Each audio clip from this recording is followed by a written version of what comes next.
لا أعوذ بالله من الشيطان الرجيم. بسم الله الرحمن الرحيم. صلى الله عليك يا أبا عبد الله، صلى الله عليك يا ابن رسول الله. السلام عليك يا غريب، يا مظلوم، يا شهيد عبد كرب وبلاء. ثم السلام عليكم يا أهل العزاء والبكاء الحسين جميعا ورحمة الله وبركاته. محمد وآل محمد. بسم الله الرحمن الرحيم. إني سلم لمن سالمكم وحرب لمن حاربكم إلى يوم القيامة. عزیز محترم، شب جمعہ ہے، اس کی مناسبت سے اور ہم 40 کے بالکل قریب آ گئے ہیں. آج میں چاہتا ہوں زیارت عاشورہ پر کچھ روشنی ڈالوں. ایک واقعہ ہے، ایک بہت ہی بڑے عالم تھے جو بک شاپ میں گئے تھے زیارت عاشورہ کی کمنٹری کی کتاب لینے. وہاں ان کی ملاقات شیخ علی اکبر سعیدی سے جو مسجد شاہ کے امام تھے. جب وہ عالم نے وجہ پوچھی اس جگہ میں آنے کی، انہوں نے ایک واقعہ بتایا کہ ایک عورت تھی جنہوں نے اپنا دین بدلا اور مسلمان ہو گئی. پھر اس کی نکاح ابو القاسم سے ہوئی جو ایک گلاس مرچنٹ تھا. ان کی شادی کو 3 سال ہو گئے پر ان کو کوئی بچہ نہیں ہوا. تو دونوں میاں بیوی آپس میں طے کیا کہ وہ 40 دن تک روزانہ زیارت عاشورہ پڑھیں گے اور پھر دعا مانگیں گے. وہ 40 روز زیارت عاشورہ پڑھی اور 100 مرتبہ لعنت سلام اور اس کے بعد دعائے علقمہ بھی پڑھی. اللہ نے ان کی زیارت کو قبول کیا اور ان کے یہاں ایک بیٹا پیدا ہوا. ان کا بیٹا ابھی بھی زندہ ہے اور یزد میں ان کی فیملی اور بچوں کے ساتھ ہے. صلوات اللہم صلی علی محمد وآل محمد. امام جعفر صادق نے صفوان سے فرمایا، اے صفوان، اس زیارت کو اور دعا کا پڑھنا اپنا شیوا بنا لو اور اس طرح زیارت کیا کرو.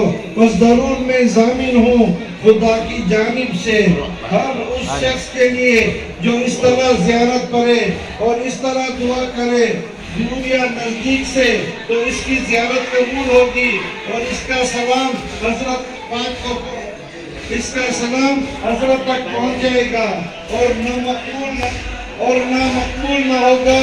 اور جب بھی وہ خدا سے حاجت طلب کرے گا وہ پوری ہو جائے گی.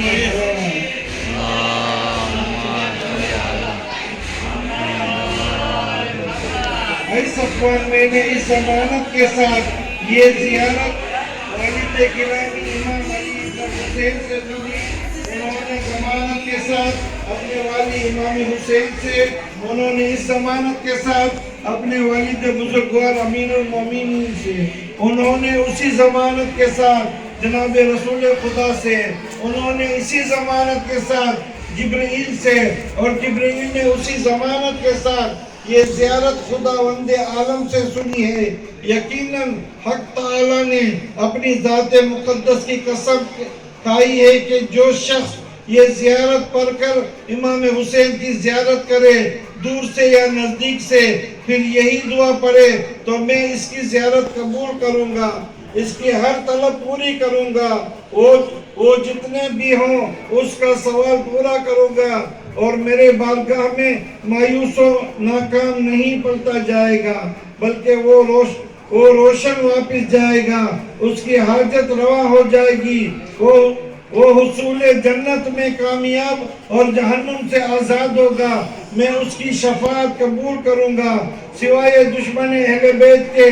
وہ جس سے چاہے اس کے حق میں دعا کر سکتا ہے. صلوات اللہم صلی علی محمد وآل محمد. پھر صفوان نے کہا، امام جعفر صادق نے مجھ سے فرمایا، اے صفوان، جب بھی تجھے کوئی حاجت بارگاہ الہی میں درپیش ہو اس جگہ پر بھی یہ زیارت اور یہ دعا پڑھا کرو. پھر حیات بھی خدا سے طلب کرو تو وہ بھی پوری ہو جائے گی. خدا تعالی نے اپنے حبیب سے عطا و بخشش کیا، جو وعدہ کر رکھا ہے وہ اس کے خلاف نہیں کرے گا. ایک اور حدیث میں امام زمانہ کا فرمان نقل ہوا ہے جس میں آپ نے فرمایا تم زیارت عاشورہ کیوں نہیں پڑھتے ہو؟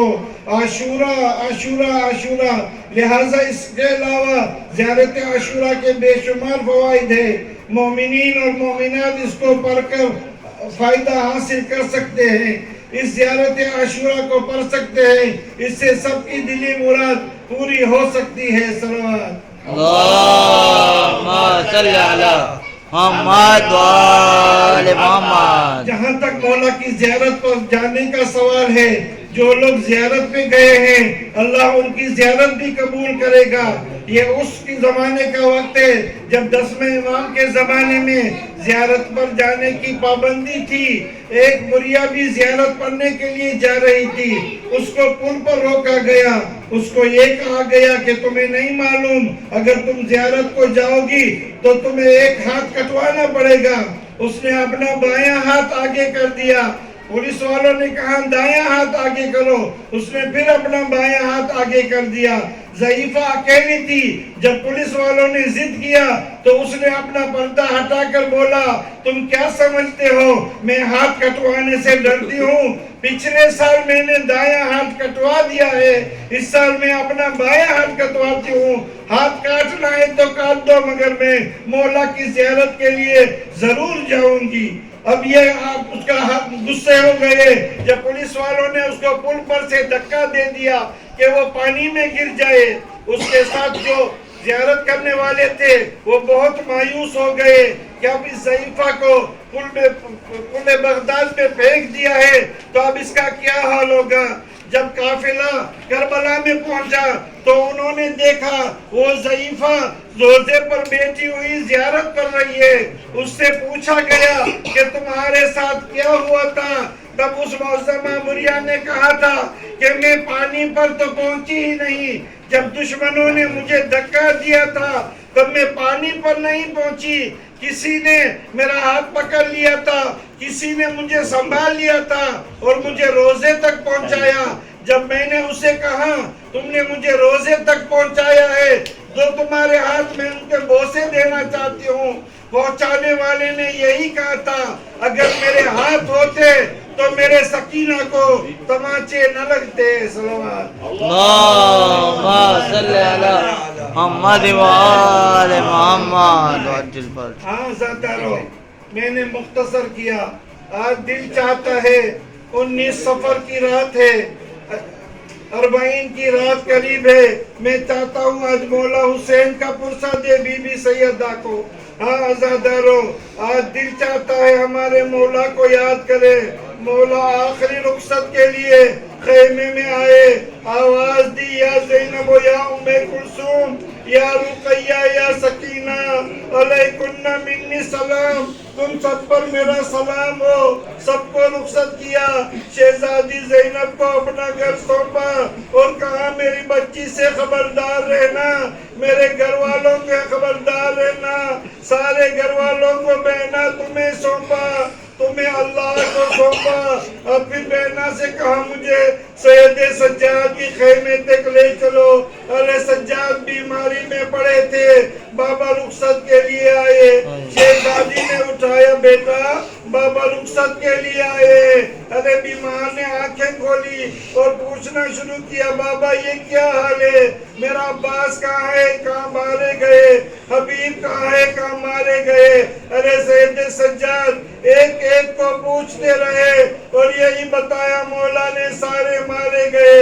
امام سجاد اٹھنا چاہتے ہیں، مولا نے کہا نہیں بیٹا، تمہارا امتحان اس سے بڑا ہے، تمہارا امتحان اس سے بڑا ہے، بیٹا صبر کرو۔ ہاں میری چند وصیتیں سن لو، جب قید شام سے چھٹ کر جانا میرے شیعوں کو میرا سلام کہنا اور یہ بھی کہنا جب ٹھنڈا پانی پینا تو مجھے یاد کرنا، اور جب کسی پردیس میں کسی کے مرنے کی خبر سننا تو اس غریب کو یاد کرنا۔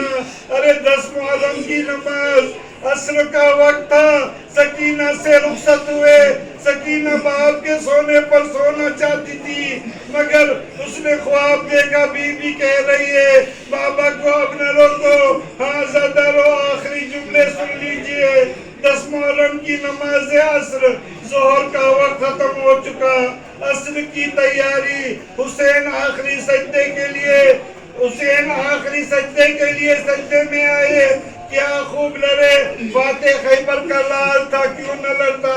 ایک مرتبہ پسر پر نظر پڑی، آواز دی تم نے دیکھی، جنگ پدر آئی پدر کی جان، اس کے بعد تلوار روک دیا، زخمی ہوتے چلے گئے، آواز آئی یا ایتھا النفس المطمئنہ، حسین نے تلوار روک دی، دلجنا کی گردن میں ہاتھ ڈال دیے، کربلا کے میدان میں کوئی بیان کرے، کون فریاد کرے۔ محمد کی بیٹی چیختی ہوئی کہہ رہی تھی زینب نکلو، کبھی کہہ رہی تھی جنگل سے آئی فاطمہ زہرا کی یہ صدا، امت نے مجھ کو لوٹ لیا وا محمدہ، اس وقت کون حق کے رفاقت کرے ادا، ہائے ہائے یہ ظلم اور دو عالم کا مقتدا، 1900 ہے زخم تنے چاک چاک پر، زینب نکل حسین تڑپتا ہے خاک پر، اے عرض کربلا میرا بچہ ہے بے گناہ، اے دشت نینوا میرا بچہ ہے بے گناہ، اے نہر الکما میرا بچہ ہے بے گناہ، اے دور بے وفا میرا بچہ ہے بے گناہ، گھیرا ہے ظالموں نے میرے نور عین کو، اے ذوالفقار تجھ سے ملوں گی حسین کو۔